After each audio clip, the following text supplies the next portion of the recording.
Welcome to Mex Moves, the weekly podcast where Damian Fraser and I, Eduardo Garcia, break down the topics and headlines shaping Mexico's business and finance world.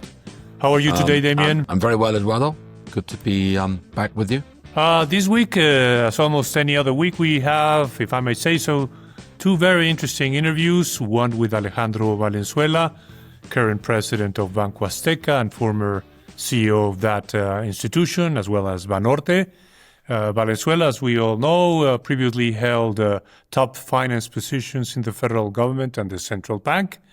And secondly, we also interview Javier Treviño, who has held top executive positions at Walmart, Cemex, and also top jobs in the federal government, about a book he wrote regarding some of the cultural mishaps Mexico faces that, from his point of view, hinder the country's progress. On our wrap-up, we will discuss a little bit of the blockage that Mexican highways have suffered from transportation and farmers, making demands for the government. We will also talk about investment by U.S. investors in Mexican-American football to try to develop more that sport here in the country. Also the follow-on that Fibra Next completed just a few days ago. We will also review the proposal by the Banking Association of Mexico regarding the interchange fees that the government is proposing, and a little bit about the central bank's position on Mexico's growth. So, Damian, why don't you kick us off with a little bit of this blockage that we've been witnessing in some of Mexico's most important highways? Well, right now, you don't want to be transporting goods across Mexico, or probably nor exporting goods from Mexico to the U.S., because for the last 3 or 4 days, major highways have been blocked by a combination of transportation union and agricultural union and associations. And I mean, there are pictures on the TV and on the newspapers of lines going back, thousands of trucks basically not being able to move. And I imagine that's having quite a damaging effect on the economy right now. I think 3 days, 4 days, you can withstand it. Most companies, I would assume, have enough sort of inventory. But if this were to go on for a week or so, then you could see some quite significant impact. I think, as I understand it, there's sort of different issues at play here, and it tends to happen with Mexican demonstrations that you demonstrate on one issue and then other people start to join your demonstration angry about their specific issues. So you get a kind of conglomerate of angry protesters and many issues at stake. Here on the Agricultural Association, it's mainly focused on the low corn prices combined with higher input costs, fertilizer costs, irrigation costs, scarcity of water, the combination obviously of lower prices for the products they sell plus higher costs is squeezing their profitability or eliminating their productivity. And the previous government, for some of these farmers at least, had removed price floors. And they're not, as of today at least, willing to replace the current government with something similar.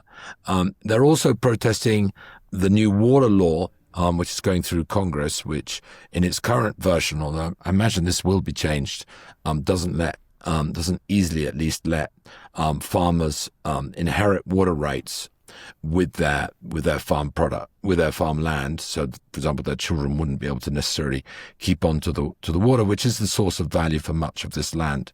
And then thirdly, we've got transportation groups protesting against highway robberies, which have got very high in Mexico. There was a column, I think, today by Leo Zuckerman, the columnist and TV presenter, about how it's very, very common to see trucks being guarded by private patrol cars along Mexican highways to stop them being robbed. He recounts a story of, one of the victims reporting it to the police, and they had some chips in the produce, and they identified that it was in a market in Guanajuato where the stolen produce was being sold, and the police said, well, that market is completely controlled by organized crime. We can't go there, and we recommend basically that you don't. So it's a mixture of insecurity, highway robberies, water fights over water rights and ability to pass them on from one generation to another, and low corn prices and high corn inputs. Right now, obviously there's a lot of pressure from the government to try and convince the farmers and the transport associations to lift the blockages on the roads because of the impact it's having, but there isn't a lot of fiscal leeway, so it's become a big business issue here. Probably for many companies, it's the biggest business issue that they face. Yeah, I was almost a victim of the blockages, Damian. Myself, on Monday, I was coming back from Tepoztlan. I was really afraid that I would not be able to make it home. Fortunately, that road was not blocked at the time that I crossed to Mexico City. This started last Monday, and the estimate cost so far of this interruption of traffic in highways in Mexico is between $150 to $300 million. So the government is getting that pressured from businessmen and from everyone else to find a solution to this. On the waterfront that you mentioned, the leader in the lower house, Ricardo Monreal, has already agreed to set up negotiating tables to review the water law that was recently approved. So there might be some movement to try to solve the very big problems that these groups are demanding from the Mexican government. Like you said, there isn't a lot of fiscal leeway to try to help, especially the the farmers that are protesting low prices. And security, well, that's a long-going problem in Mexico. We'll see what they can come up with. So moving on, Eduardo, you're our expert on American football. As a Brit, it's not a sport I follow very closely, but I did read in an exclusive in white paper, the owner of this podcast, that the Liga de Fútbol Americano, LFA, is getting $100 million from global sports capital partners. And what do you make of that investment? Do you think the LFA, if that's what it's called, is going to compete with the NFL for the attention of Mexican viewers? Well, I'm not the only expert. There are 40 million NFL fans in Mexico, Damian. So I'm just one of many. I think it's going to be tough. I mean, the quality of the NFL is quite well known around the world. It's a very competitive league.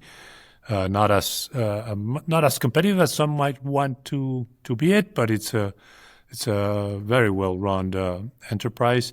$100 million that you mentioned will be investing in upgrading stadiums, player facilities, marketing operations, professional content production. So I think they will probably, without a doubt, get some traction.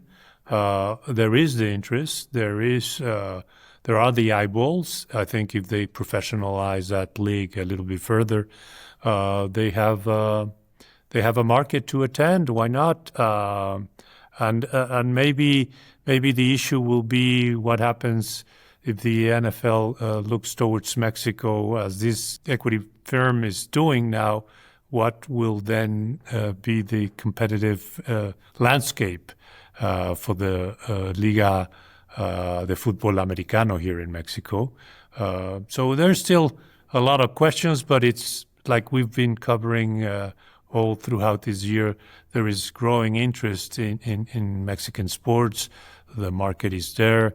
The public is there. So people are betting on it. And so we will have to wait and see what they can come up to, how much interest they generate, and give us more to talk about it in the future. Yeah, my guess is it would be good for the NFL, creating a stronger kind of grassroots sort of ecosystem of American football here in Mexico. If the NFL comes here with a team, it'll be just one team. So, I think the more football that's played, the more money there is. Sort of everyone ends up being a winner. So I don't think it's a zero-sum game. It also kind of raised the question: what's happening, with relatively by compared to soccer, obviously football americano is still very small. What's going to happen to the Liga MX? Last year it was reported to be in talks with the global private equity fund for more than $1 billion for 10% stake, I believe. So what's going to happen with that? So maybe as more money goes into other sports like American football, in this case, the Liga MX is going to say, well, hang on a sec, we can't just stay still, because if we do, other sports are going to have better stadiums, better teams, and we're gonna be relatively behind where compared to where we could be with additional resources, because although the top teams are relatively well financed, overall there's a lack of money across the league, and a new investment would help resolve that, along with other things that need to be sorted out. So I think putting more competitive pressure by putting money into other sports will also up the ante for the Liga MX. Would you agree with that? Without a doubt, and in that sense, as a sports fan, I'm very happy to hear that stadiums will be upgraded in different types of sports. I sometimes feel that the Liga MX gets too much attention, and it could be even much better if it wasn't so dominant or monopolistic, if I may say so. So yeah, I guess this is only good news for those of us who like watching quality sports. I mean, I've seen it in baseball. Baseball in Mexico is already much better. The stadiums are getting better, and maybe now that the Liga de Fútbol Americano gets revamping with this $100 million, who knows? I might go to one of those games too in the future. Well, please make sure you invite me along. So you can explain the rules. They're not that complicated in the end. And I'll take you to a cricket game. There's a cricket pitch. That's a difficult one to understand, I gather. There's a cricket pitch as you probably know, near Green Gates, in the north of Mexico City. Club Reforma, no? Or around that yeah, that's exactly where it is. Actually, not many Brits. I think there are more Indians and Pakistanis playing in Mexico than there are Brits at this point. So shall we move on? Did you get a chance to see the Fibra Next follow-on? I saw that they were successful, but I give that to you to let us know what happened with the company. Sure. So it's quite a complicated transaction. And if anyone listening to this is an expert and wants to put in the comments any additional information or corrections, feel free to do so. But basically, as I understand it, reading the prospectus in the newspapers, they closed a roughly $400 million follow-on 3 months after their IPO. The follow-on was a little smaller than they initially planned. So it was, as I mentioned, 400 million. I think they were, with a green shoe, probably hoping to raise more like, 600-700 million. And basically, from what I understand, the offering, was again, like the IPO, sold to a large extent to Mexican Afores and Mexican retail investors. There basically wasn't any meaningful, international, demand. And I think that reflects more the complexity of the operation. And also there wasn't a lot of price flexibility. It was priced at 100 pesos, which is the same price as the IPO, because there was a lot of contingent transactions, which I'll get into in a moment, that required that price staying at 100 pesos. So normally if the demand's a bit weak, you can easily cut the price, which is what we saw Esencia did last week. But in this case, the implications of cutting the price would have kind of unraveled to some extent the deal. And why do I say that? Because Fibra Next, in the IPO, received industrial properties from the E Group, that's the Elman family's kind of, let's say, family office of properties, and there was a cap rate of, I think, 7.45% that was conditional on that 100 peso price. So they would have taken a hit if the price had then gone down in the offering. And then in this second part of the offering, basically, as I understand it, Fibra Uno, which is the main industrial real estate REIT of the Elman Group, is giving all of its industrial properties to an entity below Fibra Next called Next Properties, and will keep about 61% or so of Next Properties. So they'll still consolidate those industrial assets, but Fibra Next will have 39% because they will be giving to Next Properties those assets they got from the Elman Group and some other assets that they're in the process of acquiring. So Fibra Next will manage Next Properties. Next Properties, the economic rights will be majority owned by Fibra Uno. So as you can tell, it's quite complex. And the general conclusion was it didn't give them a lot of flexibility to meet market demand where it was. But if you add up the IPO process and these proceeds, they've got $800 million or so, which is still a lot of money.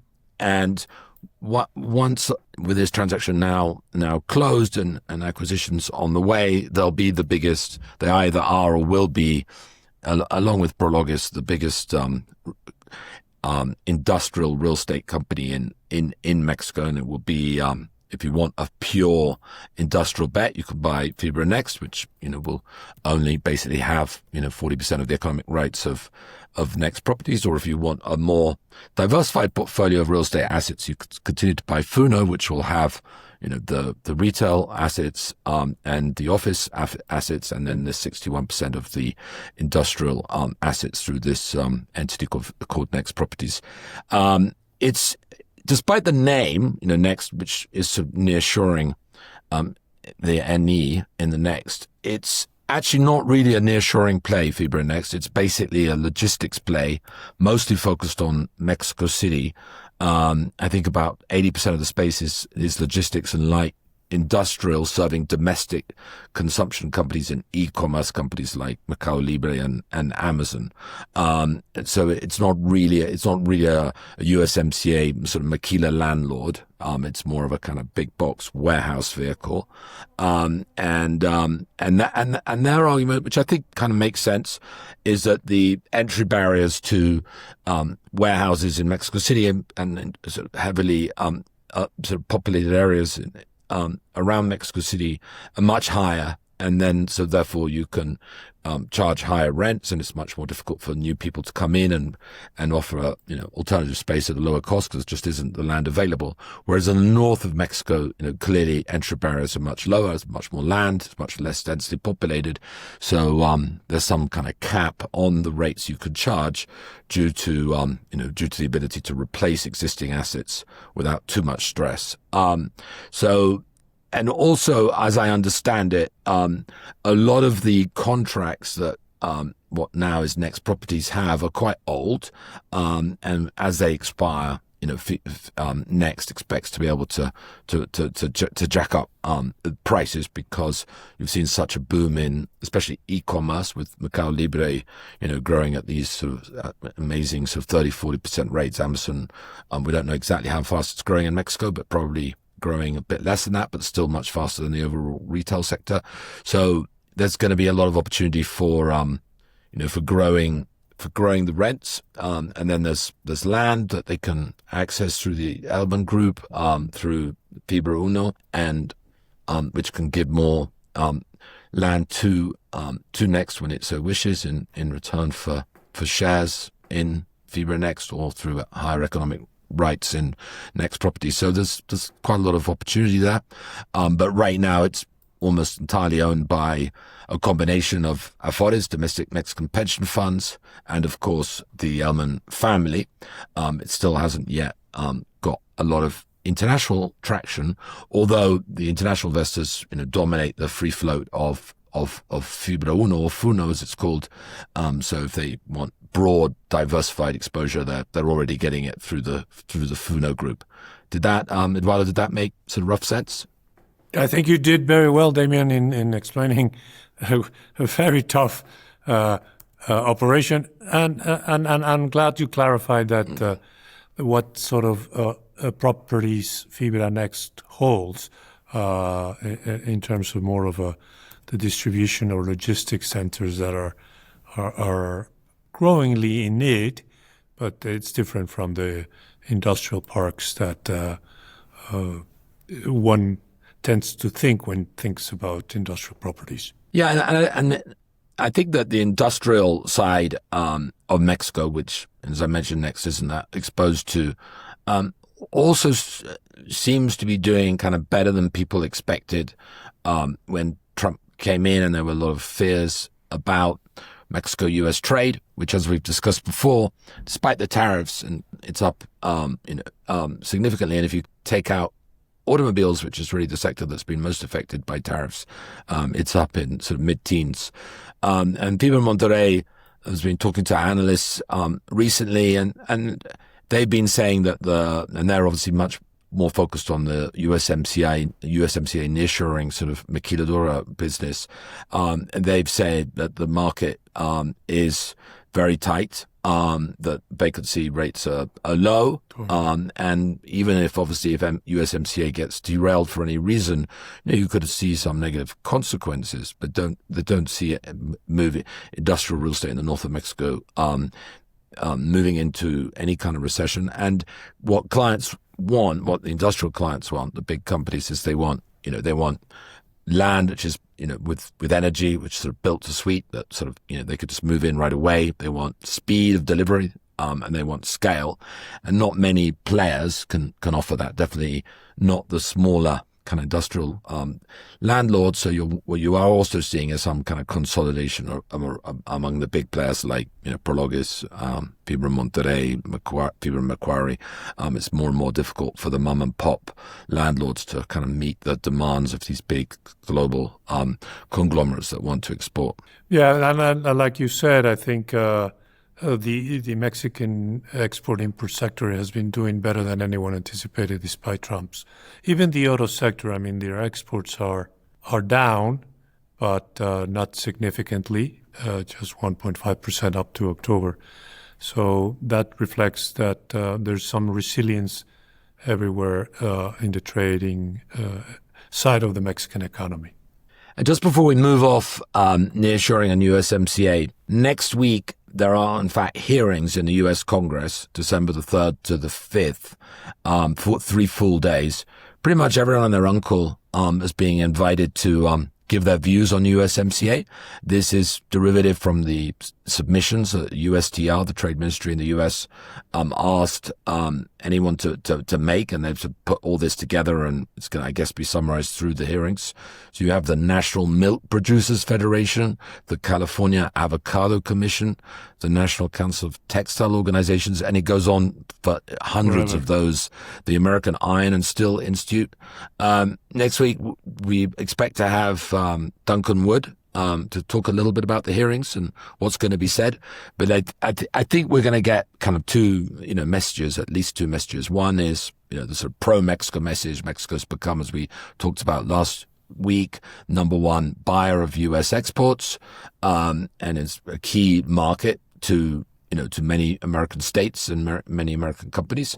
And then we're going to get Mexico hasn't done enough to meet USMCA when it comes to labor rights. That will be more on the Democratic side, and then hasn't done enough, to respect, American energy interests, which will come more from the Republican side. So that you'll also see a lot of sort of criticism of Mexico, whether it's energy, whether it's agriculture, whether it's labor, whether it's e-commerce. Everyone will pile in trying to get their pound of flesh on Mexico. Hopefully, Duncan next week will give us some more detail on what's happening there. Yeah, I think, some of these concerns have already been expressed either by the federal government of the U.S. or some associations complaining about some of the issues that you just said. So I don't think there will be any new surprises, but it will be much clearer for the Mexican side on what to expect when they sit down and start renegotiating the USMCA. Hopefully, the tactic by the Consejo Coordinador Empresarial of highlighting Mexico's export buying capacity from the U.S. will help us swash some of those things. And maybe some of the pressure will not be bad for Mexico to get its act together in certain sectors that you and I have talked and criticized where the government has taken. But why don't we move to the interchange fees? Damian, you saw something from the Banking Association here in Mexico providing a roadmap from their point of view how those interchange fees should be revamped or not? That's right. So as our loyal listeners may remember, a couple of 2 or 3 weeks ago, we talked about this proposal from the Mexican government to cap interchange fees. Those are the fees that card issuers, let's say BBVA or Nu or Plata, receive when their cards are used by their customers, and that cap is the original proposal and still current proposal is 0.6% for credit cards and 0.3% for debit cards. Now that's about half of what the credit card companies, the issuing companies, currently receive for their cards usage. So this is, as we talked about, a huge issue for the Mexican banking system. It's really impossible to underestimate how important this is. While obviously if this goes through, everyone will change their business model so that the impact won't be nearly as big as this. But just from a purely arithmetical point of view, if this exchange reduction were to go through, Banamex would see a 50% fall in its net profits. Now that's not going to happen, but you could easily see, a 10 or 15% cut in profits, and BBVA would probably see, again, holding other things equal, a 30% cut, which probably will translate into 5-10% cut, but that's still a massive hit. So the ABM, according to interviews with Emilio Romano, who's the president of the ABM, who's also the country head of Bank of America here in Mexico, has come up with their counter proposal. As far as I know, it's not public. At least I haven't seen it.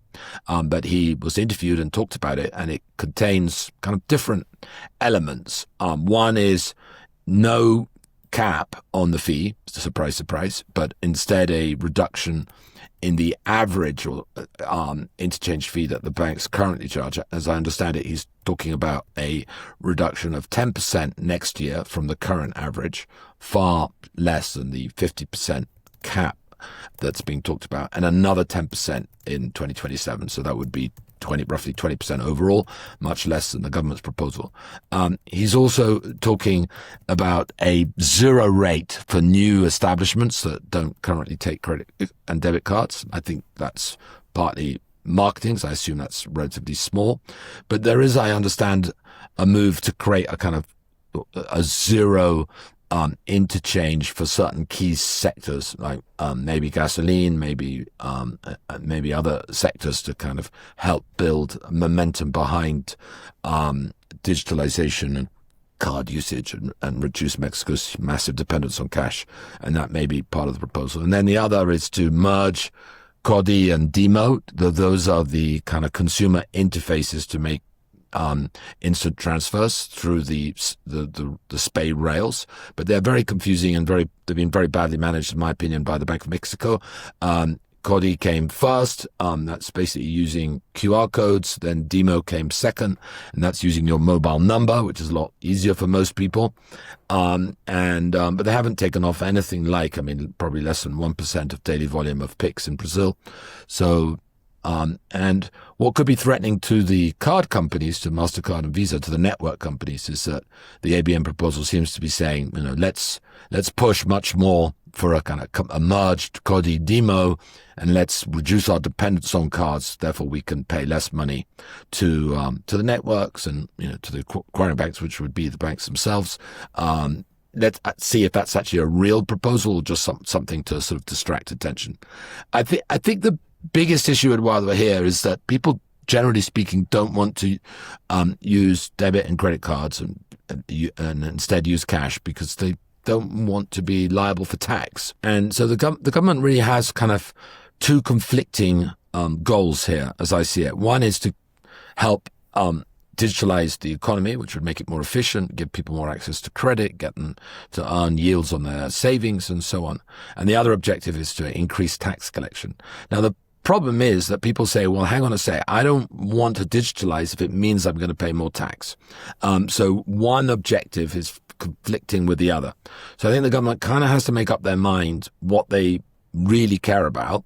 And if what they really care about, at least in the first step, is to digitalize the economy, then they probably need to increase the maximum amounts of money that you can receive in what are called N1 and N2 bank accounts, which are the bank accounts that you can open without giving your tax information, your CURP or your RFSA.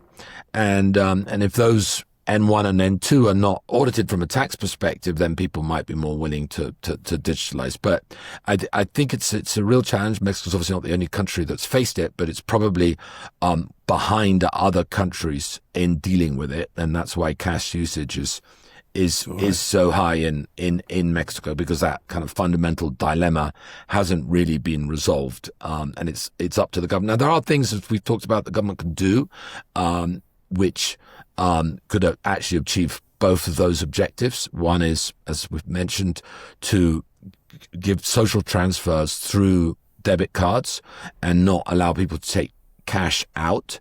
If there's 80 billion pesos in debit cards through social transfers for pensioners and students and other people who are beneficiaries of these transfers, then of course mom and pop stores will take debit cards because what they want to do is sell. So if they could use the power of the federal transfers to promote digitalization, then that could be very effective. The problem there, of course, is the government relies on the federal transfers to an important degree for its political support, and they don't want to do absolutely anything that could undermine that. So that goes against a third goal, which is true of any political party, I guess, in the world, which is to stay in power. So you've got digitalization, you've got fiscalization, and you've got political power and staying in government. And these goals are all conflict a bit with each other. So we'll see where it's going. And as part of this big debate, the government put out this big report it puts out every 5 years on financial inclusion. I don't know if did you get a chance to see that? I did not. And it's in the papers. It's a big thing. It's the PNIF, I guess you'd say, and Plan Nacional de Inclusión Financiera, and it's a 150-page report, and it basically talks about, set some goals for more people to have bank accounts and using financial products, set some goals to get credit to the small and medium-sized companies, set some goals for people to have more access to deposit accounts that pay yields. It's not massively different to the 2020 report, as you would expect, because it's the same country and the challenges are roughly unchanged. There has been a lot of progress. I think there's been progress not so much because they put out these long reports, but because the world has become much more digital. And the cost of giving financial products to people has come down because of digitalization and smartphone use becoming very, very prevalent throughout Mexico. But credit has to be given where it's due. Mexico has much more financial inclusion than it did have 5 years ago, but it still has much less financial inclusion than other countries at similar levels of development. So they still got a lot more to do, and it's the same, more or less the same issues that are dealing with when it comes to debit and credit cards, which is how do you balance these competing goals of political power, digitalization, and tax inclusion, let's say. So that's sort of where that is. I think for answering your question about these different interests that the government has, timing is of the essence. We have an election in 2027 that will conflict with your proposal on the direct transfers, not to make them available in cash. Maybe after the 2012 election, they would go there. But one thing on the interchange fees that I think we can conclude, Damian, is that they will be brought down in no way, in a certain manner. No, don't you think that that's a fait accompli in a sense?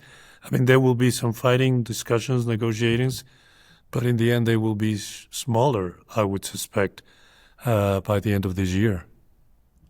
without maybe next year, I would think, but without question. I mean, the ABM has already accepted that.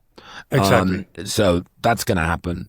And, that will, reduce the cost as the interchange fee goes down, the so-called MDR, the merchant discount rate will go down. So merchants will be more likely to take cards as they lose less money. But on the other hand, card issuers will have less of an incentive to issue cards because they'll make less money from doing so. So, there's a trade-off between these two things.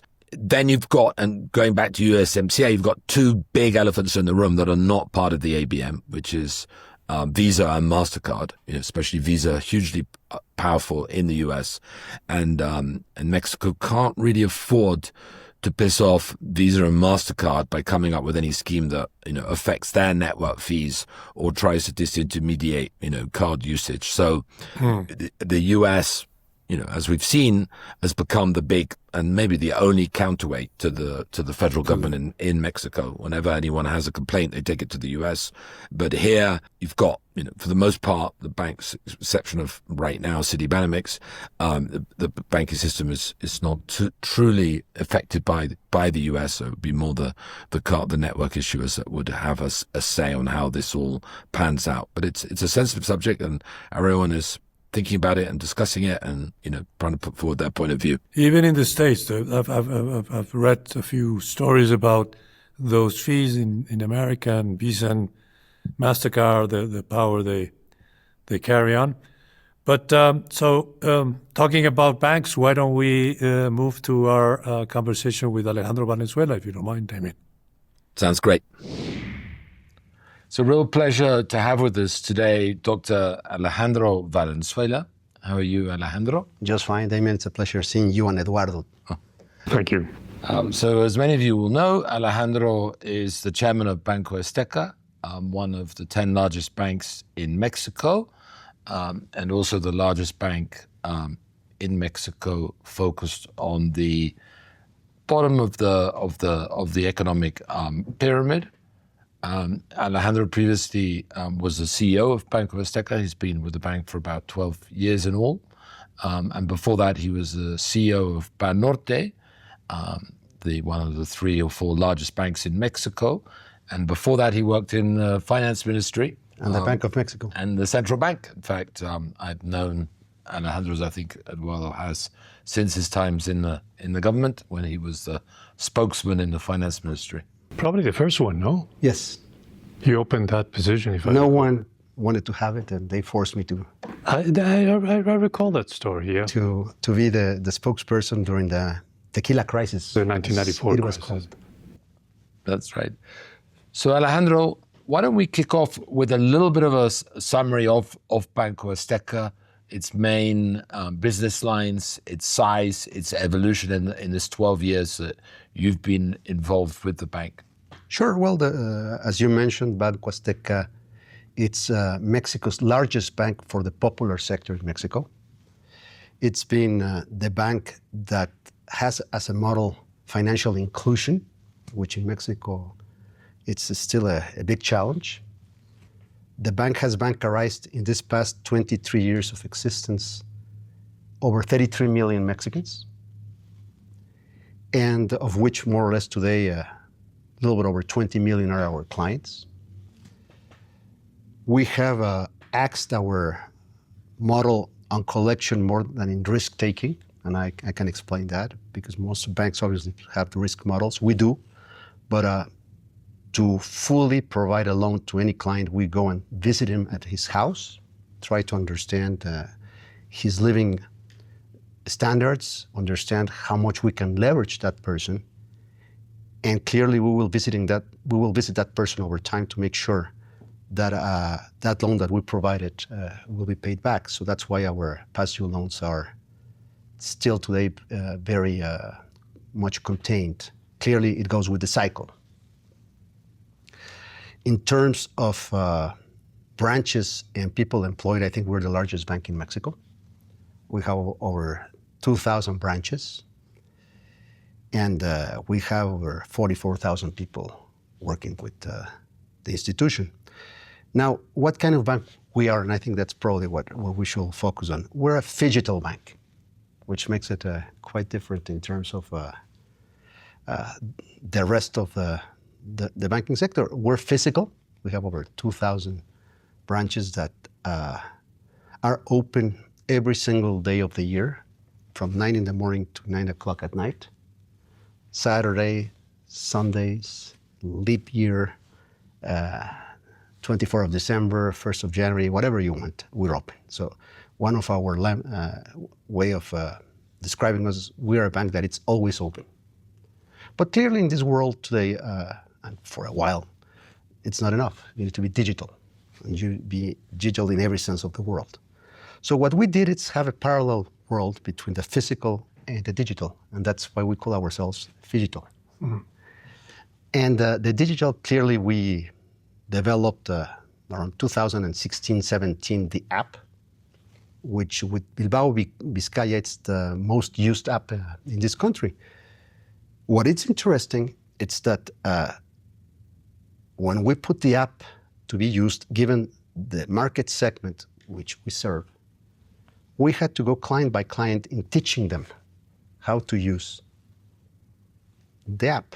So every time someone was at one of our branches, we will get close to that person and classical question, how much time you spend today to come to this branch? And some people will say, well, an hour, hour and a half. And what are you coming to do at the bank? Oh, deposit or just understand what's my balance. Very simple things. So people said, would you like to do this with your phone, with your cell? And he goes, yes, why not? So they started teaching people to use it, and people realized very rapidly that they didn't need to come to the branch. So we've been growing the physical world, obviously, as the rest of the banks, at a very rapid speed. But we need to be physical because most banks have closed their branches. They're going out faster. And the reason is this market segment requires a branch. And since they're hand in hand coupled with the Electra stores, people still come and buy and purchase electrodomestics, motorcycles, and home furniture in our stores. So it has shown us that even though the world will tend to be digital, there is no doubt about it, still the physical part counts. That's what we've been working on.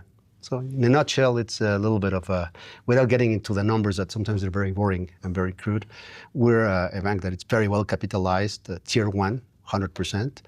We're a bank that has one of the best balance sheets in the country in which for every peso that we provide as a loan, we have 1.4 pesos of deposits. Our liquidity ratios are the highest in the industry.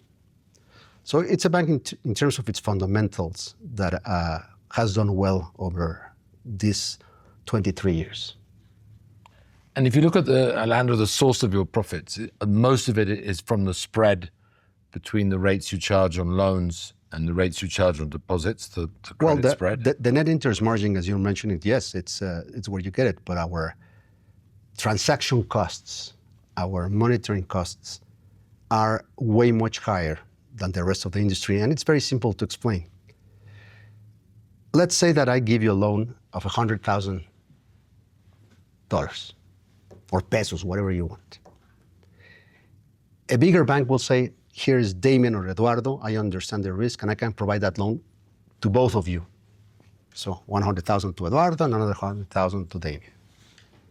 This bank, what it will do is will atomize that same 100,000, whatever, dollars, pesos, whatever, into thousands of people. So we provide very small loans. And they require, and these are obviously loans which do not have a guarantee necessarily, or the guarantee is very vague. So the business model, it's totally different. That's why we have over 15,000 people in motorcycles going every single day to do this inspection and do the collection when people are past due. And that entails a huge effort. And another way to understand it, Mexico became a more competitive environment. Still, I think will become more competitive. there are very few banks that want to undertake this business model. The other one, which is also of a very good size, is Coppel. Yeah. And the rest of the banking sector, they're not interested. There is a newcomers. Obviously, there's the banks that are coming with just technology, with pretty much a very low base of costs. And they're trying to come into this sector. It's going to be interesting to see how they fare. My sense is that there is no algorithm that can truly understand today the dynamics of the popular sector in Mexico. And I think, as an example, and sorry I'm being monolithic here, but perhaps I'm trying to give you a sense of the dynamics of this bank. During the COVID era, we were the only bank that grew its loan portfolio. So both La Secretaría de Hacienda, Banco de Mexico, the Banking Commission were kind of perplexed what was going on here. And the reason they realized that something was happening different, it's that most of the programs that they put in place to alleviate people having problems, when you had to close your restaurant, you had to close your hotel, you had to close your store because of the pandemic, clearly you were in trouble. So if you had a loan and they closed your business for a while, the banks needed to reschedule, to refinance those loans. And at this bank, interestingly enough, and the people we service, they did not take these programs because they were running their economy pretty much with the problems encountered during that period, business as usual. So when the regulator was telling us what's going on, the answer was very simple.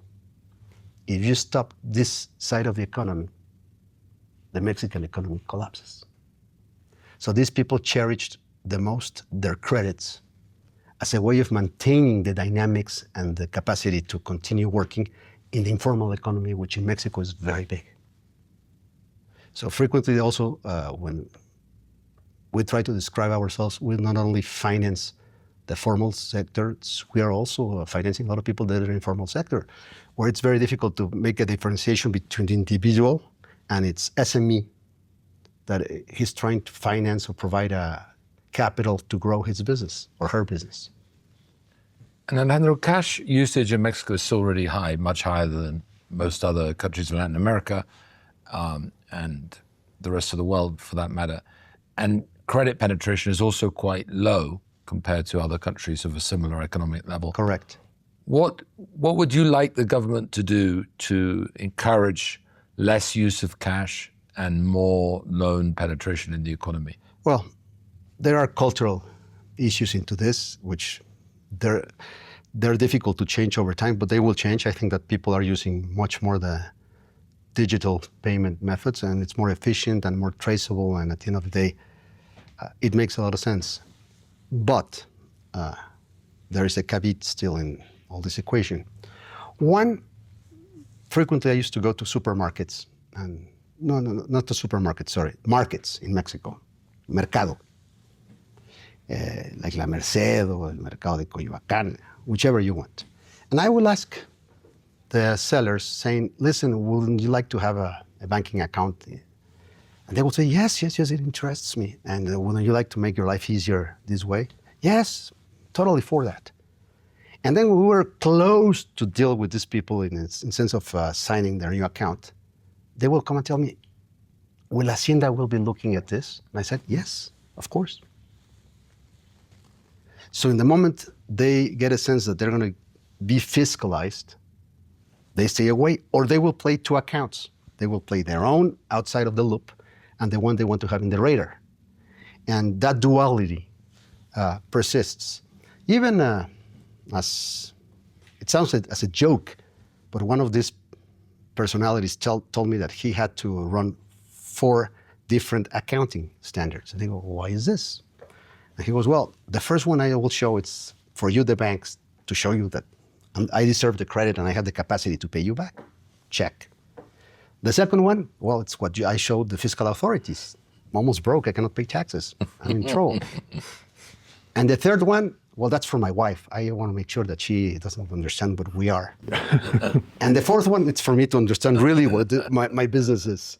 So I found it very creative in the sense that it tells you part of the cultural way that mis paisanos work in this economy. And it's a reality, you know. There is a total disconnect between the middle and upper middle classes in Mexico and the popular side in the way they interact. And I think here the film Roma was a very good way of introducing that discrepancy, or that difference. Whereas Galicia understands very well the life of the woman that owns the house in La Colonia Roma. And she works with them, and obviously she helps the family undertake their daily life. The house owner doesn't understand anything about the life of Galicia. Well, that happens to most of the people in middle and upper classes. They don't know what's happening in the popular side. And that's what makes it so challenging. I had to understand it, and I had to use a social anthropologist for over 2 years to get a sense of this part of the economy. It's very different than what we think it is. Alejandro, you're still sending people to check every individual customer? As a golden rule, we will not provide a loan if you don't... We don't know the client.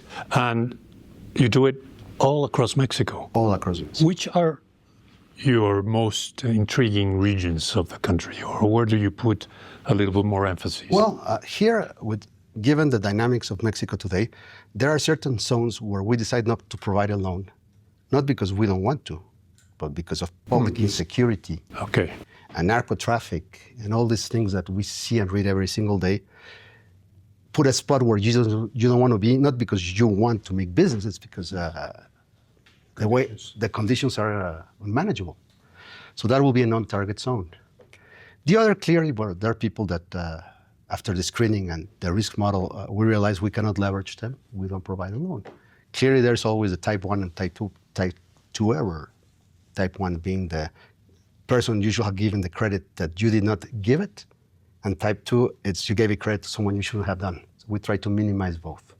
And that's why these people that do the screening and the collection are very, very important for us. And obviously Banco Azteca innovated, if I might say so. It did. Banco Coppel has followed the model? Sure, and they have done an outstanding job. What can you tell us about, the transition from the Electra financial side of the equation to Banco Azteca was crucial, or that was the origin. Obviously, on Electra, you had a lot of information about your clients. Yes. And that helped, I guess, of course, settle up the bank. Let's say that you had the asset side of the business already built up, but with the bank, you had to do the liability side with the capital, right? So the deposits mainly. The thesis by the regulator at the time, which there was a lot of friction to get the license, was pretty much, guys, the popular sector does not save, or they do not feel comfortable with the banks, which was true. A lot of people got intimidated by the bank structure, people coming very well dressed, and they were pretty much resistant to come in. Whereas through the Electra stores, they were very accustomed. So when they saw that there was a bank at the store, it became more of a comfortable way of dealing with the financial sector. And little by little, we saw that people were willing to be banked. They felt more comfortable. And that's actually what detonated what it's today outstanding, that in the deposit side, we have more resources than in the credit side. And that's what I think, when I was in Banorte, I was always striving for the marginal peso in the market. Here, we've been, I think, blessed by the capacity of this segment of the economy to save and utilize a larger part of that money to provide for the financing. Now, we've seen an explosion, or probably not so much recently, but we saw an explosion of microcredit institutions. Were they trying to chip away market out of you? Or of course, there is a lot of competition, and I think it's good, and the clients are getting bombarded. The problem, I think, today has several aspects. The first one, and we have invested a lot, it's financial education. So it's still a very sad story in Mexico that in our schools, we rather teach politics and other topics which perhaps will help you for your general knowledge, but will not help you in life to get through. And understanding how you manage money, I think it's fundamental, whichever profession you undertake in your life. And we have spent a lot of resources to teach people what implies a credit, what implies to save, what implies an insurance, what implies your pension fund, and every aspect that we can in a very simple manner to give them access to that knowledge, and from then on work with the bank. And we've been, I think, the feeder for many banks of people that move on to a different risk level, and they get better offers by our competitors, and I think it's part of the dynamics. These newcomers, clearly, they have done also a very good job. Sometimes they're targeting much more the middle classes. They're trying to come into the lower middle classes. And here I think it's a test that it's going to be interesting because we'll have to see how they deal with their non-performing loans, how they're able to grow credit in a controlled manner, which we still believe that in that part of the Mexican economy, you need to go and collect it. I mean, over and over we have seen it. And if you add to that to recover a loan in Mexico, it's still very complex, even though the credit bureau has done wonders in terms of our capacity to understand much better each client and avoid adverse selection issues. It's still a national sport that if I took a loan and I can get away without paying you, I will do my best to do it. And it's part of the culture. And in that sense, are you tough? Some people have criticized the toughness of... You have to be tough, not because you want to, but at the end of the day, you're tough in the sense of you're reminding, you're recalling. And you make always clearly as a banker a difference between the willingness to pay and the capacity to pay. So if your capacity is limited for whichever reason, you are forced to restructure. Give them error. It's of your highest interest to do that. But if there is no willingness to pay, that's a different story. And that's where you can be very harsh. But whomever has issues because of the cycle or whatever, we are forced to restructure to help them out and to find ways to make sure that they can go through. But again, the real issue is when you don't see willingness. And let me ask you, before I give it back to Damian, has this competition forced you to lower your yes. rate to those groups of people that What is happening, as you were talking at the beginning with the technology, I think that we have invested a lot of money in technology. And what you're getting, it's what it's being called the segment of one. So before you will go on average, you will do a stratification of different clients in bulk and say, well, this kind of client, you should give him this kind of interest rate or assign this probability of non-payment or risk. Now you have the capacity to understand every single person. That's why we go and visit every single client. And according to that perspective, we modulate the interest rate. And that's where there is places where the risk is going to be higher. And there is also instances where the risk is going to be much lower. So you have to modulate it because it's in your own interest as an institution to do that. Because if you're a much better risk than what that interest rate implies, you'll go somewhere else. So we need to grow with our client over time. And I think we took a long time to understand this dynamic. There was some kind of resistance to that. But today, we continue modulating that capacity. And I think adjusted for risk, we're going to all be obtaining our credits with the information we can gather. So big data and AI become fundamental in this equation. So Alejandro, as we all know, there's a tax dispute between Grupo Salinas and the federal government, which I'm not going to ask about. What I am going to ask is whether that dispute has had any knock-on effect on Banco Azteca as a business in terms of tighter supervision, tighter regulation, lower appetite for loans from Azteca because you have a public sector loan book, whether there have been any ramifications, or has the government managed to separate these two issues? Well, let me walk you through this. I think it's a very relevant question, and thank you for asking it. Clearly, Electra has in the tax dispute, and it happened is between 2008 and 2013. And the dispute, as I understand it, has had to do with double taxation. So it's false that the organization doesn't want to pay those taxes. We pay a lot of taxes. What's been at dispute, and that's where Ricardo has actually been very vocal, very vociferous, it's on that double charge, which he wants to take to the last instances, and he has done it because he thinks that there is an abuse in that. The rest is politics, but the reality that we're seeing from here is that. How has that affected the bank? Fortunately, the bank has been isolated by this, with one exception, which I want to underline, which is a very sad story, by the way. Last year, at the beginning of last year,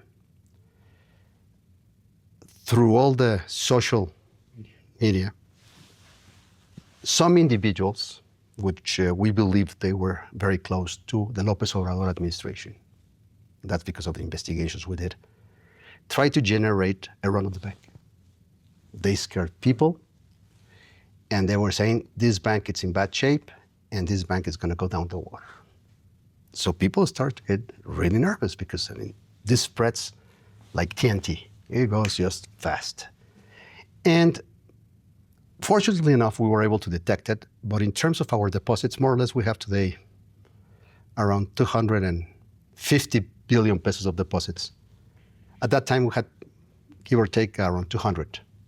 It costs close to 30,000 billion pesos this run, and people were scared. But I mean, we worked very closely to show people that we were okay. But more importantly, we detected where this thing was coming from. We screened it, and we tied this to people close to the López Obrador administration. And obviously, we've been working through the judicial, especially in the United States, because a lot of these things were done through the United States, to search to penalize these people, because this is clearly in the general code in Mexico. Generating a bank run, it's penalized by law. So to start with, these people were infringing their own. But let me tell you what bothered me the most in terms of ignorance. As you're aware, if we go down, the IPAB has to come in, the Mexican FDIC. And if the IPAB has to come in, there is a set amount today, more or less, in terms of food. This is 3.5 million pesos, something like that. 98% of my clients Would be covered. So the government will have that money, the IPAB, to face that liability. So they would have had to go and finance themselves to put that money in. So the famous "I'm shooting myself" at my feet, these guys were doing it. I mean, to me, it's absolutely incredible. So that's where I saw something which, by any optics, by any logic, it was stupid to do. You don't play around with those things. And on the contrary, I mean, what any financial supervisor wants is to, if it's needed, to intervene a bank in time, rapidly, and if it's not needed, avoid a bank run, because a bank run also can generate systemic risk. And these guys played with that kind of dynamite. So that's where I saw something which, to me, still today, I have a very hard time trying to explain the logic. And it was clearly trying to see how they brought down the organization to hurt Ricardo. No? But if I remember rightly, Azteca under López Obrador had won some contracts with respect to disbursement of Yes. social transfers. Have they been moved to Bienestar, or are they still with Azteca? Totally moved. The reason this was done, it's because our development banks, at the time when López Obrador became president of Mexico, did not have the physical infrastructure to cover all the Mexican territory. So when he realizes he needs to provide this right at the municipalities where there is actually no one, the best infrastructure by far, this bank. So if you go to Las Lomas, you will rarely see a Banco Azteca. But if you go to Xochimilco or Iztapalapa in this city, and also the popular neighborhoods in any city in Mexico, we're going to be present. And that's what, in essence, made the whole difference. Being close to the customer, the government realized that it was the best way to promote their social programs. So as they built their infrastructure in Banco del Bienestar, they clearly disintermediated us. And this has nothing to do with the relationship between Ricardo Salinas and Andrés Manuel López Obrador. It was just natural for the government to say, now I have the infrastructure to do this, which is good. I think it's very important that also the development banks are close to those regions and those sectors where the banking sector doesn't do it naturally. Would you say they were as efficient, or are they as efficient as Banco Azteca? No, I mean, it's building a bank. It's a very complex. And it's expensive. So they've been mostly distributing these social programs. From what I understand, they tried to provide a series of loans which did not work well. So again, the collection system, in essence, it goes against politics. Frequently, from the times I can remember, the government has been providing a loan and sometimes saying, no, take it. I mean, just remember that when you come to vote or support me, it was me. When you go and collect, you're not a popular person. So by definition, collecting from a developing bank at the popular sector, it's going to be very, very complex. Again, the culture works. The Mexicans said, it's a money that I'm getting here for free. And thank you, government. The word spreads quickly, I'm sure, when it... Yes, so Banco del Bienestar has done a very good job in generating that infrastructure. I think this still will have to develop that other part where collecting becomes the essence of the business model. If you don't do collection, you're broke. If we look to the future, Banco Azteca in 10 years' time, how do you see the bank different to where it is today? My God. The whole banking sector, it's going to have a different landscape. I see open banking taking obviously much more importance, but in open banking, what you need to make sure is that people understand the value of their data and to whom they decide to provide that data, and that has value. So the more educated, the more understanding on this part of the dynamics, the better people are going to manage their information. But also, I see the banking sector taking a backstage. Explain myself. Eduardo wants to go to a trip to Cancun. And through Alexa, he tells him, Alexa, find me the best deal. And Alexa says, well, you cannot pay today cash. It's not your case, it's Eduardo. It is my case. So there is financing to be done, and there is these options. What do you prefer, 6 months, 9 months, 12 months, this rate, etc., with the package. So your objective, it's going to be Cancun. How you do it, it's going to be what changes the game. The bank is just going to be a facilitator. So Alexa is going to pick in your best option. And that will happen if you don't have Alexa, any other sort of AI coming through. And banks will tend to be much more backstage. We will be part of what you're looking for. So if you're looking for a house and you want a mortgage for that house, clearly you will say, hey, I want this house. It's my best deal. So it's not you're going to be looking at the bank first. No, you want to understand this. So in essence, it's kind of like a disintermediation of the financial sector, or taking a backstage vis-a-vis what's technology doing nowadays. And I think if I extrapolate myself in 10 years, which obviously it's very long term, with the dynamics we're seeing today, I see the banks taking a role just to complement the experiences that people want to undertake. But so in that sense, you don't see the role of Banco Azteca being Alexa or having an AI No, model? of course. I mean, all the banks were trying to work knowing this as a very probable reality, you're working in your capacity to have the technology to do that. And within your own ecosystem, saying, we have here an offer for that experience. But people want an integral offer. Sorry.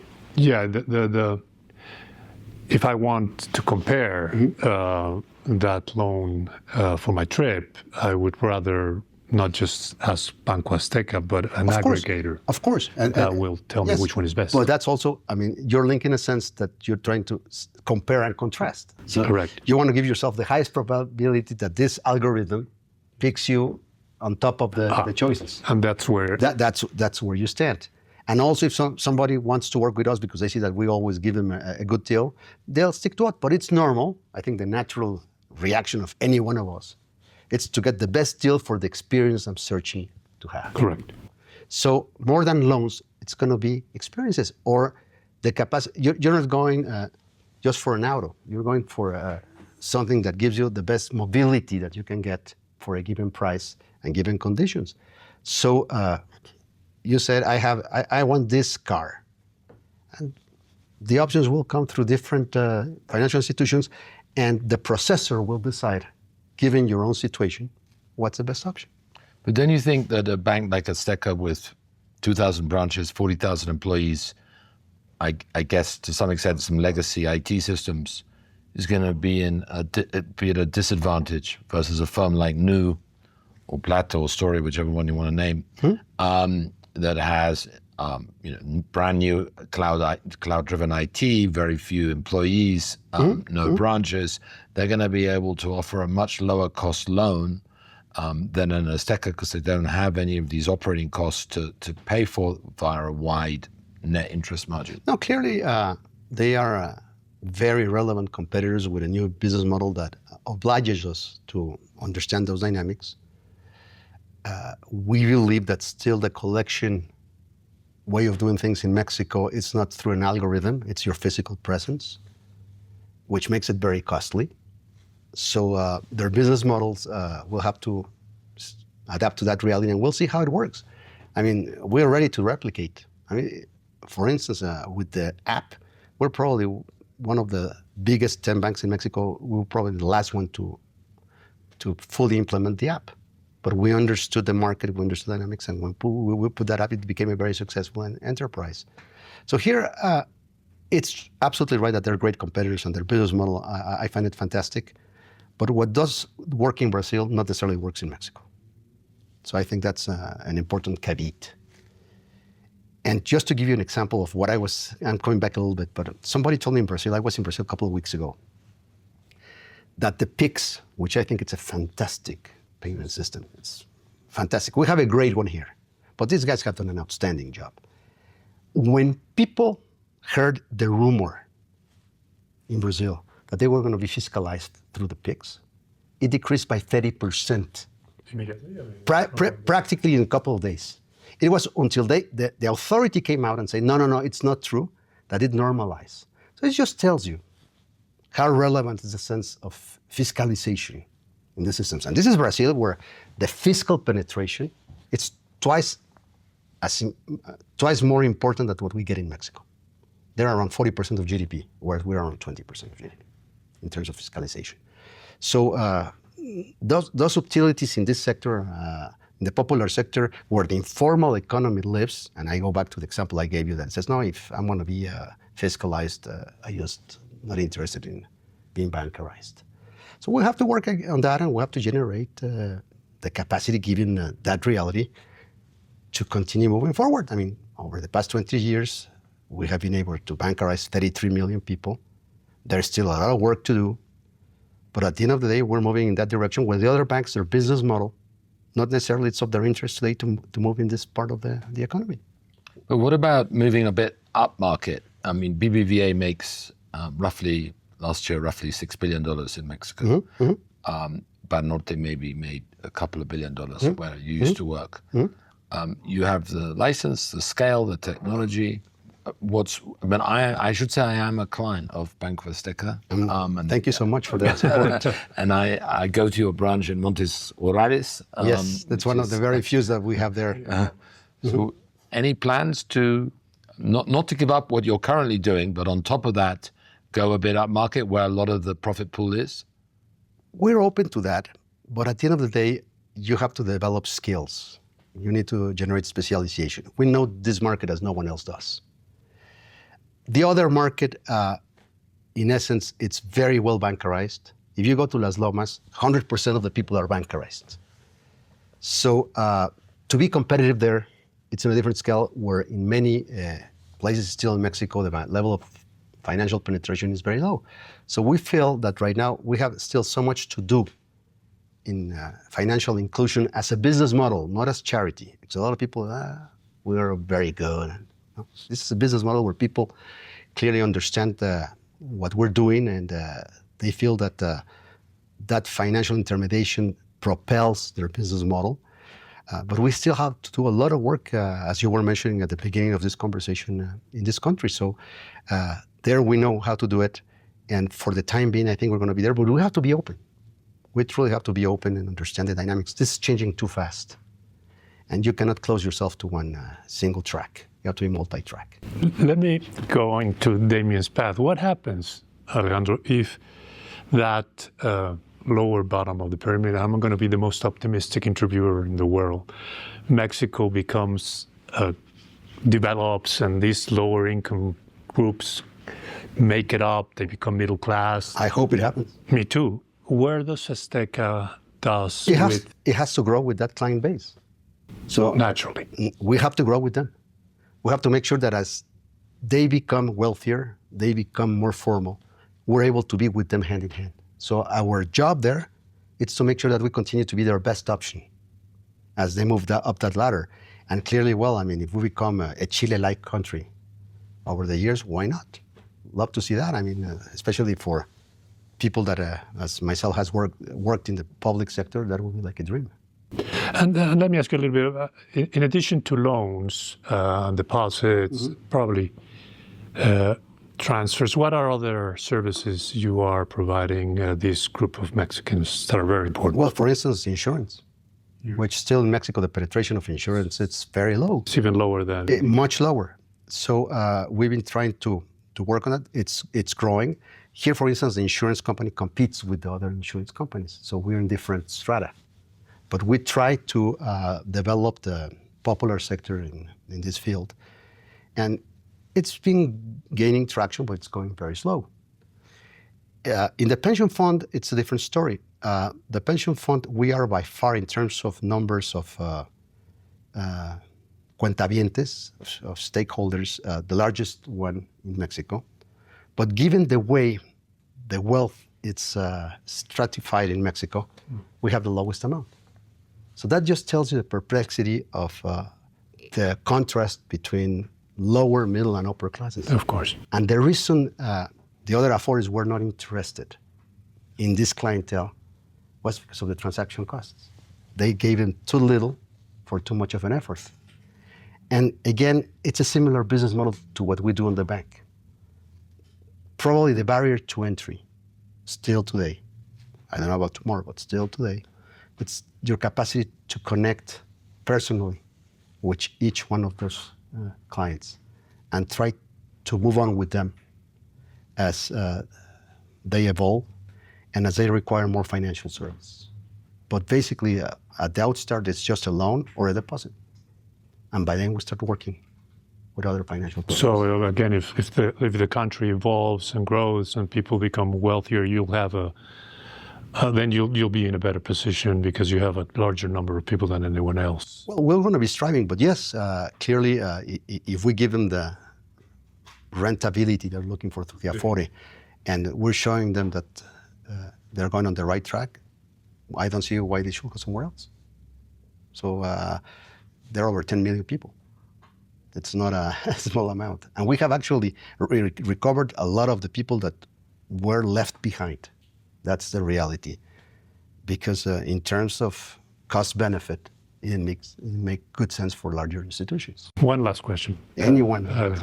What's the satisfaction rate of your public, of your clients? What have you learned? What are they happy? Are you charging them too much? Or what's the sense you get out there? Overall, I mean, we we run month by month all over our infrastructure and done by independent personnel, una encuesta to tell us what's going on. And obviously, there's some clients that they're totally satisfied with us. Here's like the batting average. And other clients that they're upset, they're saying, no, I felt I was charged too much, etc. And our way of saying, if there is someone else that can offer you a better rate, you're more than welcome to do so. But if you look at our average batting average in terms of baseball, it's very positive, both for the people that work with us, which they work very hard, and the clients that have stuck with us for all these years. And that's something we feel very proud about it. Well, on that note, Alejandro, thank you again for the time. My privilege. Thank you so much for your kindness, and I'm glad, and I hope that this helps your audience understand much more what is a popular bank in Mexico. I'm sure it does. Thank you, Alejandro. On the contrary, Eduardo and Damian, thank you for your time. Today we're joined by Javier Treviño. Javier is one of Mexico's most seasoned and experienced public policy experts. Javier has seen Mexico from many sides of the table. He's been in the federal government. I believe Javier was one point deputy education minister, deputy foreign minister. He worked in the state government of Nuevo León. He was also abroad in the Mexican embassy in Washington. He's been in Congress as a federal deputy, and he's worked in the private sector in Cemex.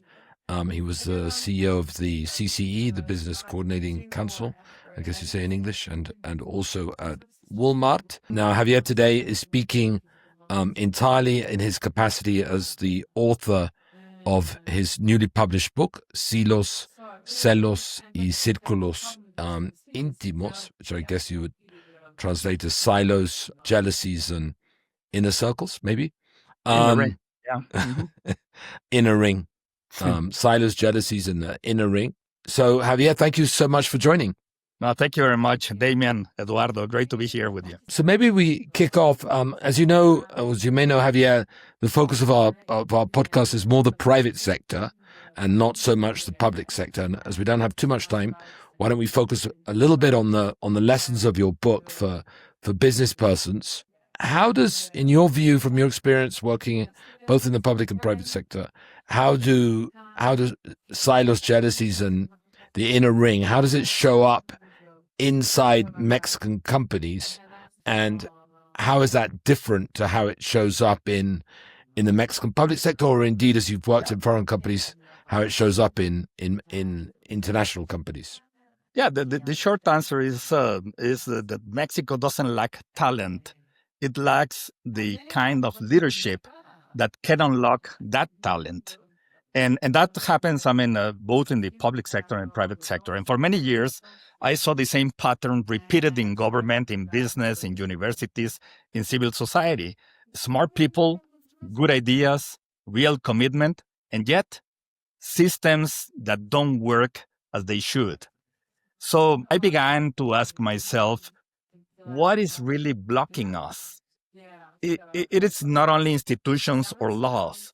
There are invisible cultural forces that fragment us, that make us distrust each other, and that keep power concentrated in very small circles, and that is in government and in the private sector. And that reflection is what gave birth to the book. It is not an academic book. It is not a political memoir. It is more like a long, honest conversation about, and basically for young people, about what is holding us back as a country and as organizations, and what we could do differently if we learn to trust and to collaborate. And the title, Damian, Eduardo, is kind of a diagnosis in 3 words. Silos, first, silos are the closed structures, institutional or mental, that isolate us and prevent us from working together. You see it everywhere. Government ministries that don't talk to each other, companies where every department defends its budget and its territory, universities that stay inside their own walls and ignore society. In a silo, people protect their little piece of land, but they lose sight of the common purpose.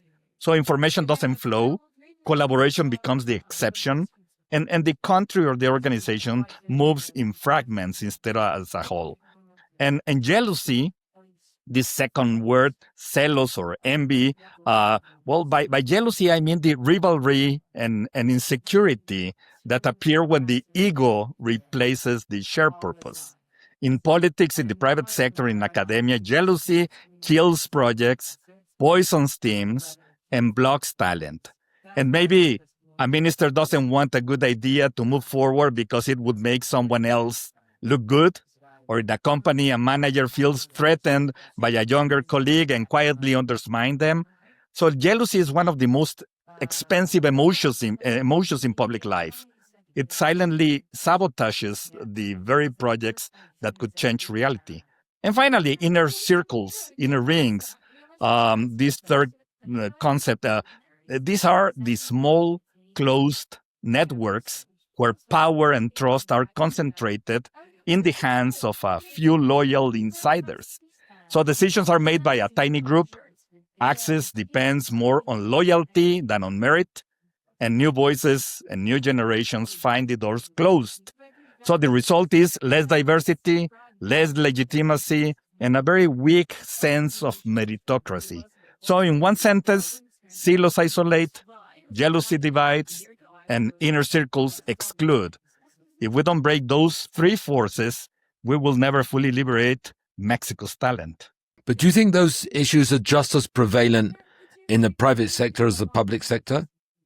Yeah, definitely. It is in not only public and private sector, but also in social organizations. And so people, what kind of leadership, I mean, we're talking about, and when we are talking about the need for leadership, is not about commanding. It's about serving with character, integrity, and purpose. So we live in a time when leadership is often measured by charisma, popularity, the number of followers on social media. But organizations and private sector in countries are not transformed by people who just accumulate applause. They are transformed by people who build institutions, who make tough decisions when nobody is clapping. So there are, I think, three ideas that are central in the book. One is that power doesn't change people; power reveals people. If you arrive in power without character, power will expose the emptiness. Second is that ethics is not decoration. It is a practical tool to decide between what is convenient and what is correct, especially under pressure. And three, real leadership is measured in trust. And that happens in government and in the private sector. How much trust do you generate in your team, in your institution, in society? A leader without ethics can govern, yes, but a leader without ethics will never truly transform anything, not a public or private organization. So leadership, I'm calling for it, is more collaborative than authoritarian, more institutional than personalistic, and more ethical than ideological. I mean, Javier, you spend a lot of your time reading and writing and thinking, a lot of your free time, that is.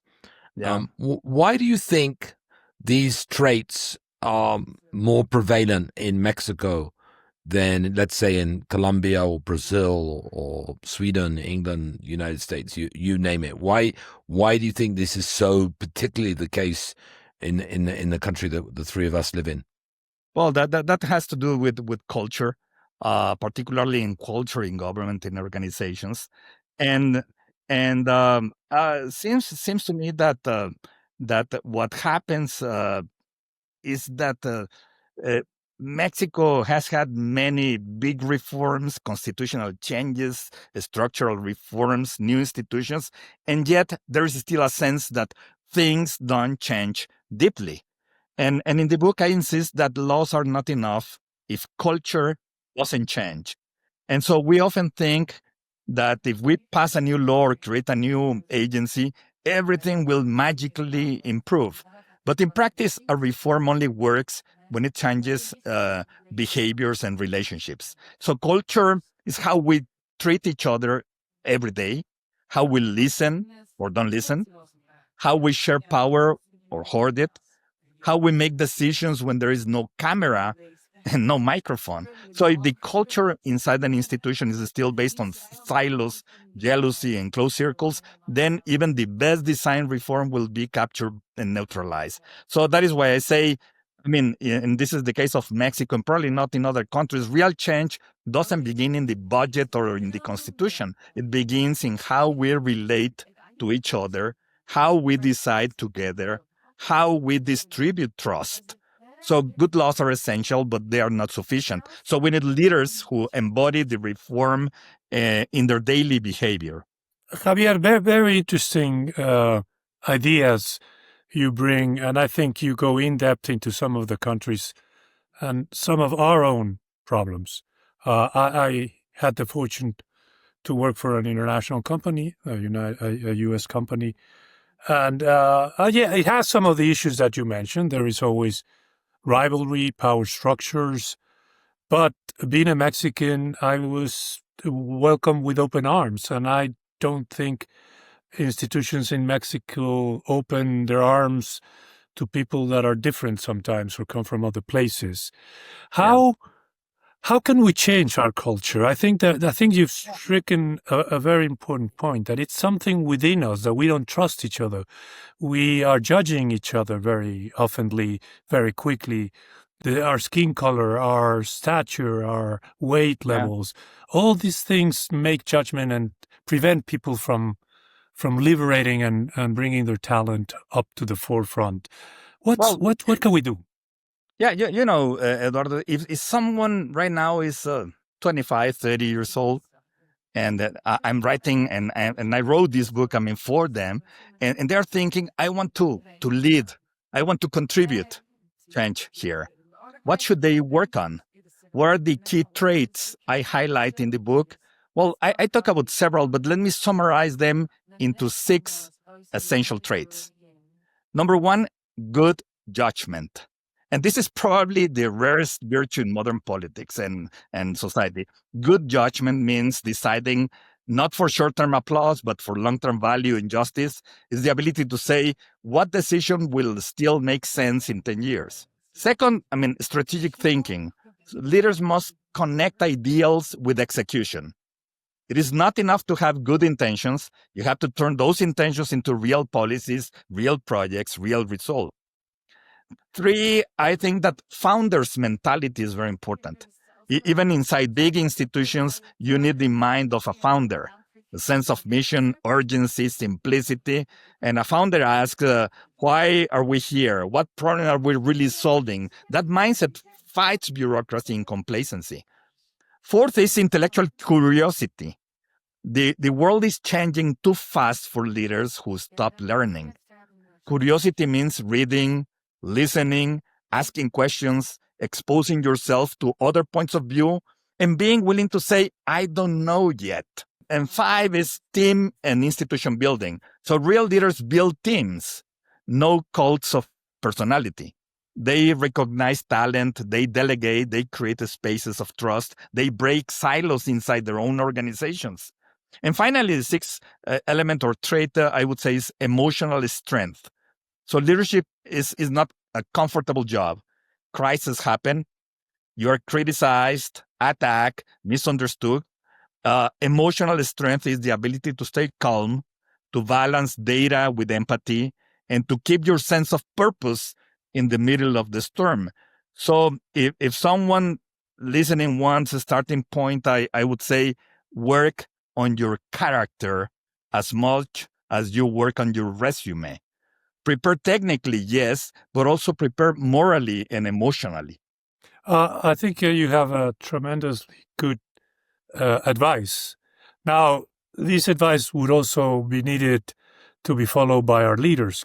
Do you see any hope of change in industry leaders or in government offices leaders?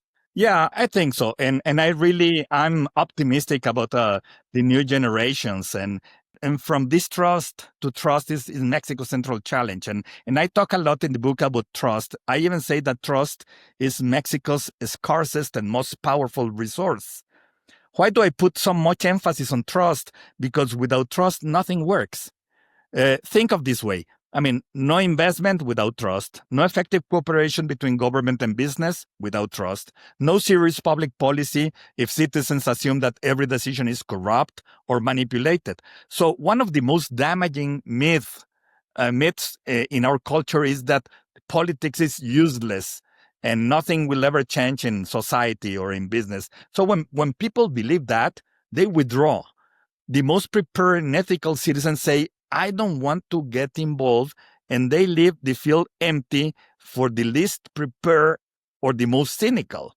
So distrust becomes a self-fulfilling prophecy.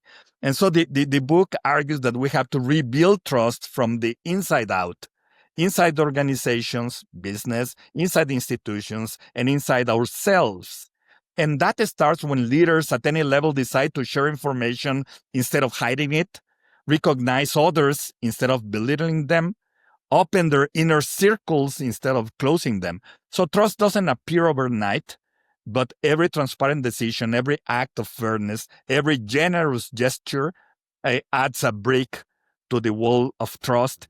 And seems to me that there is a new generation that will build trust in Mexico and will bring change. Javier, just a last question before we wrap up. Do you think that companies or corporations should get involved in politics, in public policy, or do you think they should leave that up to the politicians? No, well, corporations, they should get involved in creating public value. And this is very important because not necessarily participating in all the different spheres of politics or party politics, but creating public value, it is the obligation and the responsibility of everybody, and companies should do it. And that means a very important collaboration between companies and governments. This is very important because confrontation would lead us anywhere. So we need to start, and we need really to reinforce collaboration between private sector and government in such a way that we can, be able just to produce results and to create public value. And do you think companies in Mexico get that? Not all. Not all, unfortunately. And but well, I would say three things. Don't accept cynicism as destiny. So the system is rotten is a sentence that can easily become an excuse to do nothing. So criticism is healthy, but cynicism is paralyzing. And second is that we have to prepare ourselves, and good intentions are not enough. And we need young people who know how the world works, who understand public policy, economics, technology, ethics, history, all that in the companies. And leadership is a profession. You have to train for it. And third, we need to get involved. Politics is not dirty by nature. It becomes dirty when decent people abandon it. So you don't have to start in the presidency or in Congress. It's important to start locally, in the community, in the university, in the company, in the social project. So practice leadership where you are and build small teams, learn to listen, make fair decisions, take responsibility. I firmly believe that the generation that breaks the silos of fear, overcomes the jealousy of power, and opens the circles of trust, it will be the generation that builds a more decent Mexico. And decency is a very important word here. Thank you very much, Javier. Everyone, I recommend Celos, y Círculos íntimos. You can get it on Amazon Kindle, I think for 199 pesos or so. Great book, and thank you for joining us, Javier. Thank you, Javier. Thank you, Damian. Thank you, Eduardo. Well, thank you for joining Mex Moves. I hope you enjoyed today's episode, and very much hope that you join us in the future. Thank you very much. Thanks, everyone, for listening or now even viewing us on YouTube. Hope to see you next week.